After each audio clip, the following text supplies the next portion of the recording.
Well, prepay season is here now, and if you're a wheat farmer, you maybe have thought in the past, well, I'm just going to prepay a few dollars because I got some post-emerge herbicide, and then you realize, oh no, I need to spray post-emerge grass, and uh-oh, I forgot about the insecticide, and oh, wait a second, I missed that fungicide. There are a lot of things that you need to do with your wheat if you want top yields. The whole point is wheat is a fairly high management crop. There's a lot of things you can do to help protect yield and influence yield in your fields. And you can get a great return on investment doing it. But the big thing is you have to plan ahead, because otherwise you can forget some of these little steps that you take along the way that could amount to 5 or 10 bushels next year. And the other thing is, honestly, let's face it, commodity prices are relatively high right now. There's certainly a chance that between prepay time in November and December and next spring when you need these products, they could go up. So let's run through the whole list of things that we would take a look at on our own farm. And certainly it's up to you what you want to do on your farm. But if you want top yield and you look at what the price of wheat is today, a lot of these things you should be able to get a decent return on investment on. And when you're thinking about putting that seed in the ground, you want to consider using some tram lines. With all the passes that we're making through our wheat fields anymore, whether it's for insecticide or fungicide applications that we'll talk about here in just a minute, when you're going through that wheat, if you have tram lines,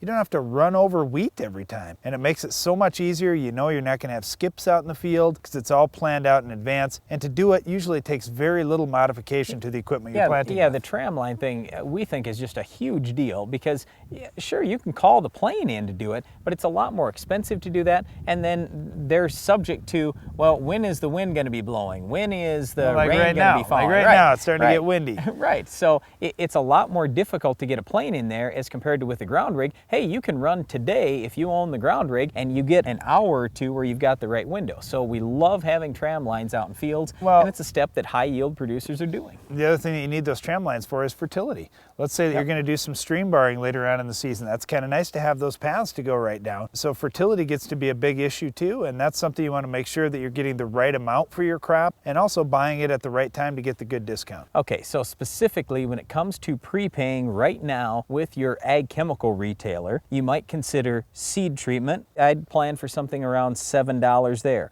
A pre-emerge herbicide about $4, post-emerge grass $9, post-emerge broadleaf $8, post-emerge fungicide early on $5, post-emerge fungicide later on as little as $3, post-emerge insecticide $2, and adjuvants $2. By the time you get all said and done, it's $40. And before you have a heart attack and say, well, I only spend $4, now you want me to spend $40. I'm thinking of a few specific wheat producers, and you know who I'm talking about right now. But the thing is, if you've got $7 wheat, heck, even if you have $6 wheat, it's not very many extra bushels, and you've got to take a look at each one of these things individually. So I'm not going to sit here and say, oh yeah, for sure on every farm in the whole country do I need to spend $40.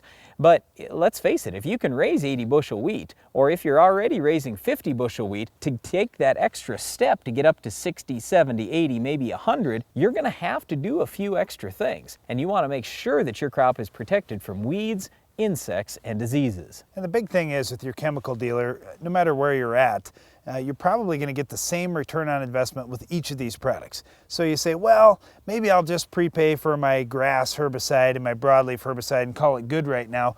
Well, why would you do that and spend 10 or maybe even 20% more for those other products that you know you're going to use? Why not do it ahead of time, as long as you're paying somewhere reputable? If you're paying at a place where you can get your money back if you can't get out there and get the stuff done. Or if you want to switch products later on, that gets to be a big deal too. Yeah, that's right, because maybe you'll end up switching your cropping plans. Maybe it's too wet to plant wheat early in the spring, but you know what, you can get some soybeans in or some other crop in later in the season. You want to be able to have that flexibility to switch, and you also want to be able to take that money back at any point.